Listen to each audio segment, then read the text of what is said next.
All right, let's look at the narcissism key. Healthy, unhealthy, and pathological narcissism. Let's go over to the far left. Healthy narcissism, stable narcissism, destructive narcissism, and over to the far right, pathological narcissism. Now you will find two subheadings: normal narcissism, clinical narcissism. Now let's go right back over to the healthy narcissism. Age-appropriate narcissism, cohesive integrated self.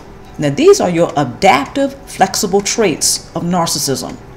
On over to the next column, stable narcissism. Under that, normal narcissism, extraordinary narcissism, productive narcissism, codependency, cold narcissism. These are your semi-flexible traits of narcissism. On over to the next column, destructive narcissism, destructive narcissistic pattern, unproductive narcissism. These are your semi-rigid traits. This is when narcissists usually have the sense of entitlement. Last column, over to the furthest right, pathological narcissism, narcissistic personality disorder, personality disorders, cluster B disorders. Now you can find these featured as a diagnostic criterion in the DSM-5. Subheading up under cluster B disorders: malignant narcissism, antisocial personality disorder, psychopathy, and rigid personality traits. Now narcissists at this stage, they tend to exploit others. All right, so in some of my videos, some of you have heard of me speaking of how a narcissist will exploit your ability or capacity to express emotions. Neuro-linguistic programming. Neuro are the thoughts. The programming are the behaviors. Linguistic are the words. The triune brain, mammal, reptile, and rational. The various states of the brain, which are the executive, emotional, and survival. All right, so the survival often asks, am I safe? Emotional often asks, am I loved? Where the executive asks, what can I learn? Now, how does the narcissist use neuro-linguistic programming to study the reptilian systems of others? Let's listen up. Narcissists and or cluster B personality types often function from the reptile brain, which is the primal drives, which often provides them more attention from others. When the narcissist stimulates their reptilian brain, the targeted prey often responds or reacts with particular emotions that supply the narcissist or cluster B personality. Narcissist's reptilian brain plus the targeted prey's mammalian brain equals emotional response or reaction. So this is just a snapshot of what happens when the narcissist is engaged with someone else and they're trying to obtain the narcissist's supply and or the attention from him or her. The narcissist's reptilian brain is being stimulated. So when they're engaged with the targeted prey, their emotional brain is being stimulated, and that equals out to the targeted prey more than likely reacting in an emotional way or responding very emotionally. And of course, this means the narcissist is obtaining what they want, which is the attention, which is the narcissistic supply. Primal drives: fight, flight, food, family, and fornication.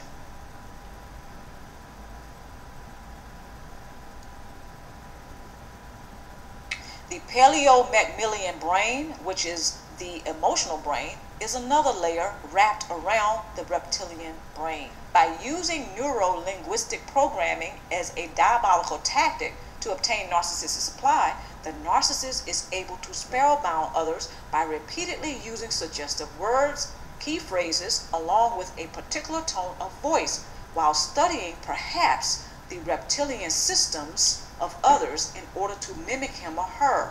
When the narcissist is successful with this diabolical tactic, most find him or her to be less of a threat at the beginning of relationships. Okay, so especially at the beginning of the relationship, when say love bombing is going on, the narcissist and a cluster B personality, they're putting on the charm. They seem to some heaven sent. Okay, so they're basically the narcissist and the cluster personality. They are masters at copying others. They study other people to mimic him or her, possibly even hijack their identities in order to obtain narcissistic supply.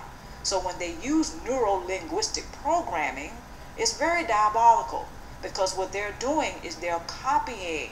They're basically copying the other person.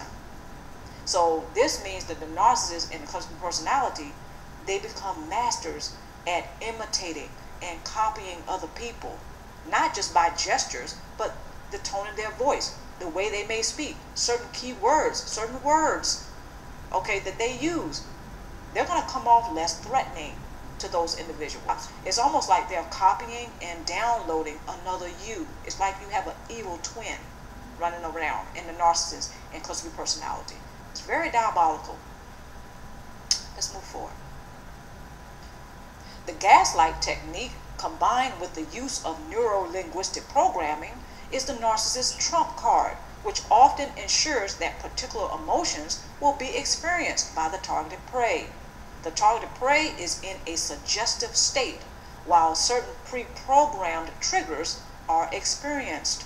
What are some of the pre-programmed triggers? Traumatic events, unresolved fears, people, places, and things that remind you of traumatic events, adverse effects of abuse, dysfunctional relationships, and unresolved pain. Once these pre-programmed triggers come up for you, it is at that time that the narcissist has influenced you to be in a suggestive state. They can also start to gaslight you at this time, because now, in a sense, they have hypnotized you. They have you spellbound. So you're more open to the narcissist and cluster personality. It's a little bit eerie when you think about it.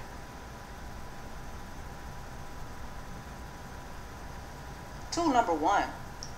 Practice mindfulness in order to help understand what triggers the primal brain.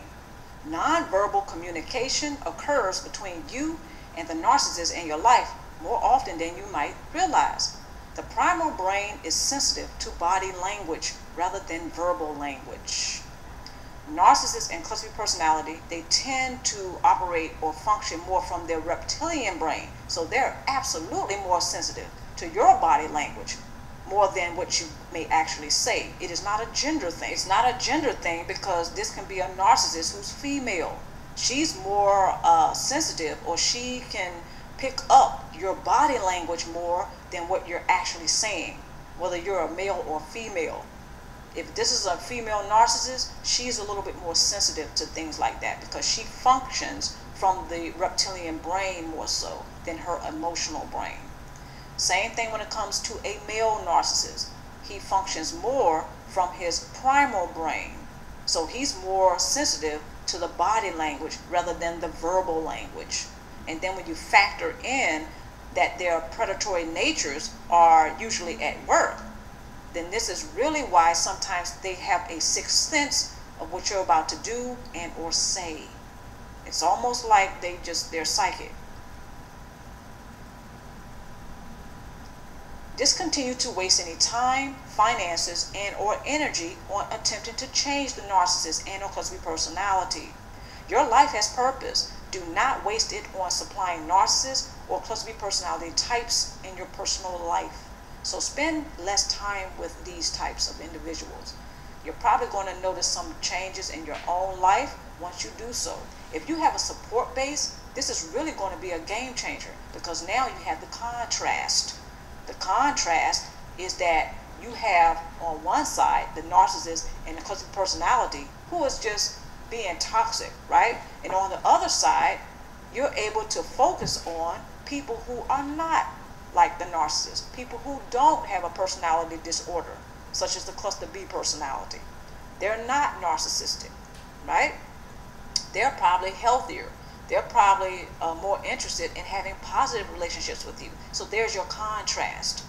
You're able to balance because, again, on one side you have the narcissist and on the other side you have people who are not like the narcissist. This is exactly why having a support base is a game changer because it provides you that contrast. If you have the contrast, you're more than likely going to experience more harmony, if not balance, in your life.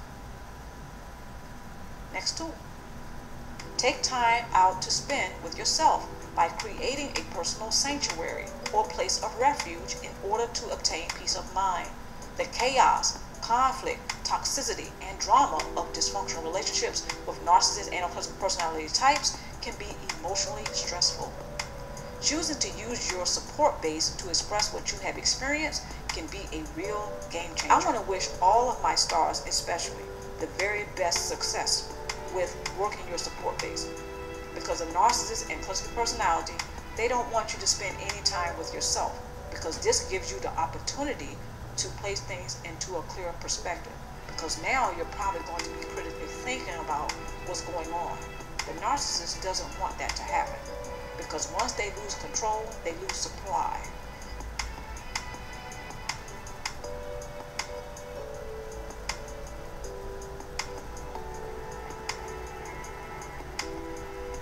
I'm Luminousz Star. I want to thank everyone for watching. Please take care of yourself and stay tuned for more videos.